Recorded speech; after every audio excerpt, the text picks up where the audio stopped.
What is up, my friend? Welcome to episode number 83 of the Anthony John Amix podcast. In this episode, I want to dive into some leadership tips. I think it's going to be a fun episode. So if you're looking for some ways to kind of give you the edge to be a leader, lead your team, lead your family, and just be able to lead, sit back, relax, and enjoy the show. Welcome to the Anthony John Amix podcast, the one and only podcast designed to help you become unstoppable in life and business. My name is Anthony John Amix. My friends call me AJ, and my goal with this podcast is to help you remember who you truly are so you can maintain your center in the chaos, embody your potential, and unlock freedom in your life and business. That being said, let's get into today's show. All right, welcome back. I am totally going to go off script on this podcast. There is no script. There's no framework. We're going to free flow it and see how this turns out. It's going to be a fun podcast. Before we hop into today's topic about leadership, I want to make sure you check out Shift 101. It is a free Facebook community if you're looking for a group of like-minded entrepreneurs who are fully committed to unleashing their inner seven-figure CEO, entrepreneur, leadership style. Make sure you go to ajamix.com/community, hit that little join button. There's 200 and something other amazing human beings over there. There's a ton of free trainings on marketing, sales, deep dive personal development, leadership skills, communication skills inside that community. So if you want to be part of that community, go to ajamix.com/community. So let's dive into some leadership stuff. I'm a huge fan of the Tao Te Ching. I don't know if you've ever read it. I've read a lot of spiritual books in my day and time. And my whole view of spirituality is for me personally, I'm not saying this is for you, but for me personally, where I've landed, the more I can study other religions and their worldviews and their perspectives, it's almost like it gives me more perspectives of this thing we call God, more perspectives of this thing that we call consciousness, which in turn helps me understand more about me and myself and my capabilities and my capacities, which then allow me to create life and allow life to truly get better and better and better. And as I continue to push the threshold in my own life, I'm able to learn some lessons, reach back and lead and guide and coach people pretty powerfully. So in chapter 57 of the Tao, it says, if you want to be a great leader, you must learn to follow the Tao. Now, when I say the Tao, you're probably what the fuck is the Tao? What is that? To me, it's like consciousness. It's not just God. It's not just Jesus. It's not just Buddha or Muhammad or Allah. It's consciousness. It's the universe. It is the energy that encompasses all things. So this first line, it's just huge. If you want to be a great leader, you must learn to follow the Tao. You must learn to follow the energy that is ever expanding, that embodies nothing more than unconditional love. I think it was episode 5. I talked about one of my first medicine journeys on psilocybin, and I feel like in that journey, and you can go back and listen to episode 5 where I deep dive on it. I'm not going to go into that a lot here. I really feel like I experienced what the author of the Tao writes about, which is the Tao, right? Consciousness. It moves on here in chapter 57. Stop trying to control, right? If you want to be a great leader, you must learn to follow the Tao. Stop trying to control. Let go of fixed plans and concepts, and the world will govern itself. Man, this book is so full of wisdom. Now, it's crazy to think about, look, if I want to be a great leader, then you're telling me to let go of fixed plans and concepts, and you're telling me that the world is just going to govern itself? Are you kidding me? If we just let the world do its own thing, wouldn't it erupt into chaos and anarchy? And this is the crazy thing when you start studying the Tao, is you understand the paradox of this. The more that we try to control things, it seems like the more we have to control. It almost becomes pointless. I just had a breakthrough call with a client who had reached out today, and she was really struggling with this concept of control. She was like, yo, AJ, there's this one part of me who says I need to surrender to God, because when I do, everything always works out in my favor. But I want to do the damn thing. I want to launch this thing. I want to launch this course. So I feel stuck. And the thing about stuckness is we have a problem, because we have a problem because of our languaging, right? We have a stuckness because on one end, for this woman, she wanted to surrender to God, and because she had had some experiences of like, yo, life does take care of itself. The world will govern itself at the end of the day. Whether you and I are here, the world will move on. The world will govern itself. Imagine that. And on this other side of the token, like we're a human being, we have desires that we want to create. In this woman's case, she wanted to launch a course. She wanted to make $4,000 a month from this course, sell 10 units a month in this course. And rather than thinking like, oh, it's either surrender or I must hustle and grind my face off, I invited her into the possibility of like, how can you do both? How can you control what you can control, meaning set some deadlines to ship your launch date, do the work that's required, and also the things that you have absolutely no control over, you give that to God and let him do his thing thizzle. And as a result, things will work out. This is what a great leader understands. They understand on one side of the coin, there's some plans and concepts. And they're going to work to control those things that are within their control. And at the same time, they also understand at the end of the day, the world will govern itself. The world will go round. And in that, in the knowing and in the embodying of that paradoxical thing, letting go of fixed plans and concepts and understanding the world will govern itself, they have peace and their ability to lead their teams, to lead their families, to lead themselves. Like this woman, by the end of her call, she had a huge breakthrough because she realized, whoa, I guess my big thing is I'm really not trusting and respecting myself to walk out what I am feeling called to. And I was like, yeah, that's definitely what you get to do. Because it's like so many people are like, oh, God, Allah, Muhammad, whoever, consciousness, universe, Mother Earth, whatever you want to use, right? They're like, please come save me. At some point in time, a great leader knows, man, I got to do my part. And God, consciousness, universe, spirit, source, whatever you want to call it, is calling us to lead and to create our desires. And in order to be a great leader, we embody both of these things. Surrendering to consciousness, surrendering to God, understanding that the world will govern itself and everything is perfect. And at the same time, when we are told what to do, when that little voice within us says, hey, go right, go left, stop, pick up, move, lay down, when we heed its advice, we know that the world has our back, right? This is just the first paragraph of chapter 57 of the Tao here. If you want to be a great leader, you must learn to follow the Tao. Stop trying to control, let go of fixed plans and concepts, and the world will govern itself. So let's move on to the second paragraph of chapter 57. The more prohibitions you have, the less virtuous people will be. The more weapons you have, the less secure people will be. The more subsidies you have, the less self-reliant people will be. Now, in this one, it's full of paradoxical things. The more prohibitions you have, the less virtuous people will be.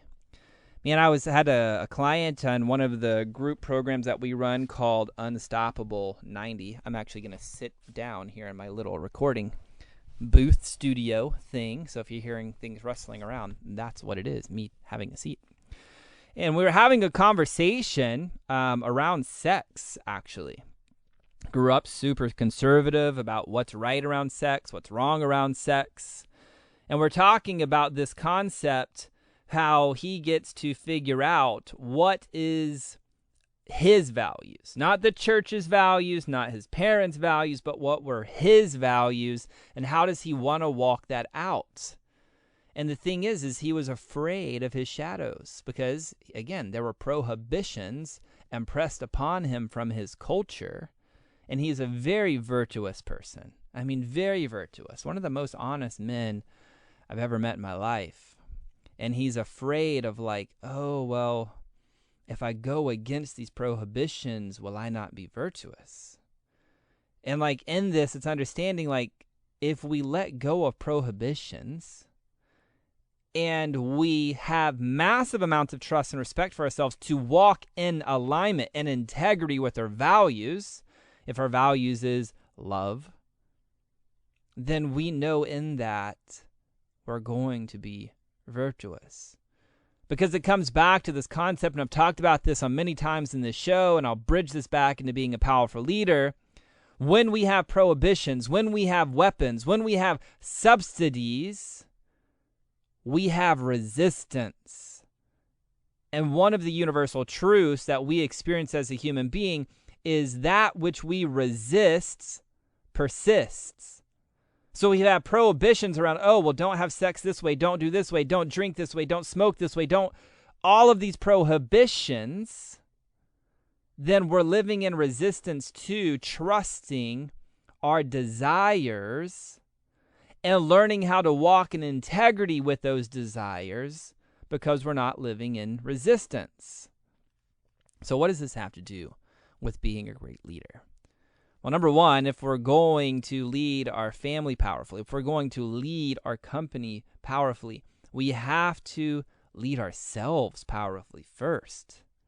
And the only way that we can lead ourselves powerfully first is, number one, trusting the desires that are coming through us and learning to walk in integrity with our values to walk out those desires.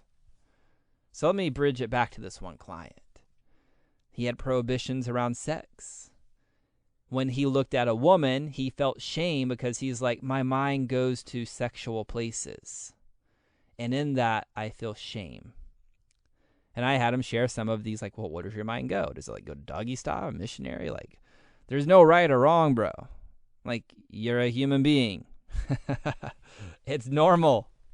There's nothing wrong with you. You're not broken, right? And inviting him into a space where there's unconditional love, where there's non-judgment, where he could open up and share and start navigating, where now moving forward, he can walk down the street, he can see a beautiful woman, and if he feels attraction rather than buying into the bullshit of his prohibitions, he can just take a deep look at her, take a deep breath, and just go, wow, what a beautiful human being. He can breathe in the beauty just as if he would breathe in a tree. A woman can do the same thing to a man, and that's not violating any integrity. The reason I'm bringing this up is I meet so many people who grow up with these belief systems based upon their culture, based upon their values, and they have a hierarchy of what is right and what is wrong. What is right and what is wrong. What they should do and what they shouldn't do, right? And in that, when they don't take the time to get to the root of like, what is it that you desire? What are your true values that you stand for? How can you walk with integrity with those? They're living in resistance, and as a result, they're hemorrhaging their power as a leader, where they're not effective. And this impacts how we lead ourselves, and this impacts how we lead our families, and this impacts the culture that we create as companies, where we start operating out of a place of force. And anytime we're in force, there's going to be restriction, there's going to be resistance, and that's going to create friction, which then burns us out and creates frustration over time. So when we understand this here in chapter 57 of the Tao, in the second paragraph, the more prohibitions you have, the less virtuous people will be. The more weapons you have, the less secure people will be. The more subsidies you have, the less self-reliant people will be. We can start understanding a universal truth where we can move more and more into a middle ground to lead ourselves and lead our team members from a place of power. And from that place, we can create sustainable results. Hope this is making sense to you. Felt like I got off on a little bunny trail, but hopefully this is making sense to somebody. So let's move into chapter 57, but into the last paragraph here. Therefore, the master says, I let go of the law and people become honest. I let go of economics and the people become prosperous. I let go of religion and people become serene. I let go of all desire for the common good, and the good becomes common as the grass. So I'm going to read this again. Therefore, the master says, I let go of the law and the people become honest. I let go of economics and the people become prosperous. I let go of religion and the people become serene. I let go of all desire for the common good, and the good becomes common as grass. This is very, very counterintuitive. This was very, very counterintuitive for me personally, until I've been on my journey that I've been on to up until now to understand the truth of this. And there's a paradox to this as a leader. Like, we create values, we create hierarchies, we create systems, we create structures, right? And at the same time, a true leader leads just from who he is being and the qualities and the values that he or she embodies. And they can lead without really needing law because of who they are. This is kind of a crazy thing to try on when you think about it. Like, the master says, I let go of the law and people become honest. Like, how can that happen?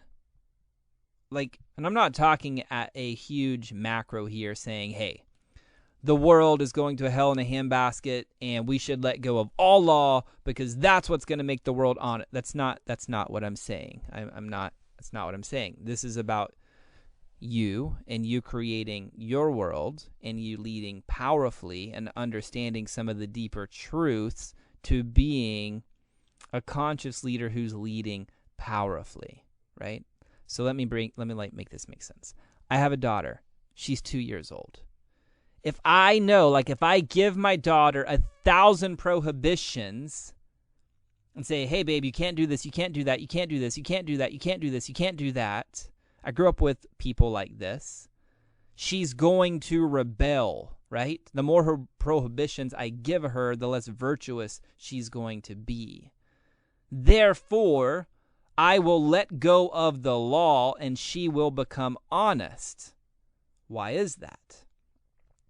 Because if I'm embodying the values that I stand for our family, and I'm demonstrating those, and we have vulnerable conversations around those values, she will embody those values because that is the container in which she's being guided in.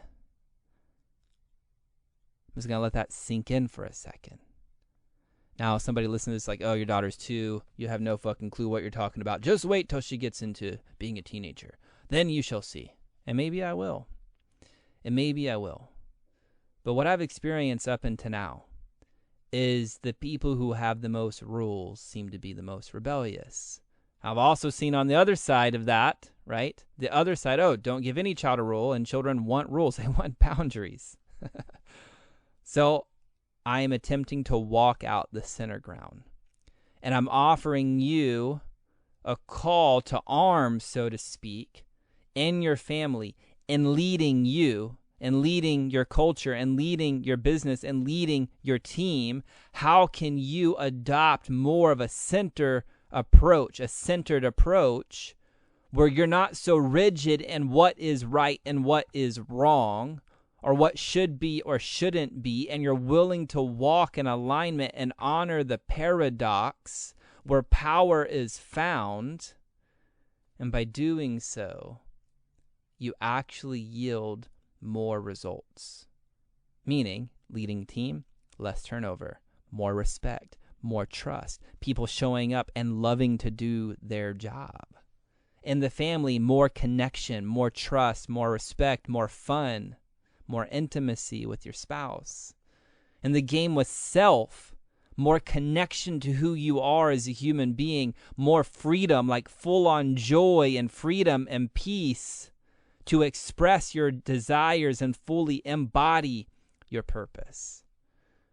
So here's my invitation to you today. Where in your life, where in your business, are you being so attached to what's right and what's wrong that you're missing the whole point of the game? And how by having a centered approach where you realize if you want to be a great leader, you must learn to follow the Tao. You must learn to follow consciousness and stop trying to go and stop trying to control. I didn't mean to say go. I meant to say stop trying to control. That you actually yield more results in your life and your business. My friend, that's going to do it for this episode of the Anthony John Amix Show. I hope you've enjoyed this unscripted edition. Or I literally just hopped in the booth and cranked out this episode. That was actually pretty fun. I may do this again. I hope this inspired you. If this inspired you in some way, I'd love for you to take a screenshot of your phone or however you're listening to it, or maybe take a picture if you're listening to it in your car, and post it over to your Instagram stories and tag me. And just type out a little note there on that stories, or you can send me a direct message of what is one of your biggest takeaways from this episode. So anyway, thank you so much for being here. Thank you for listening to this podcast. Until next time, my friend, I'm out. Peace. Well, that's all I've got for this episode of the Anthony John Amix podcast, but we have plenty more to help you become unstoppable in life and business. So head on over to ajamix.com for exclusive resources, information, and tools to help you break through to a new level of freedom, purpose, and success. I look forward to having you back for the next episode. Bye for now.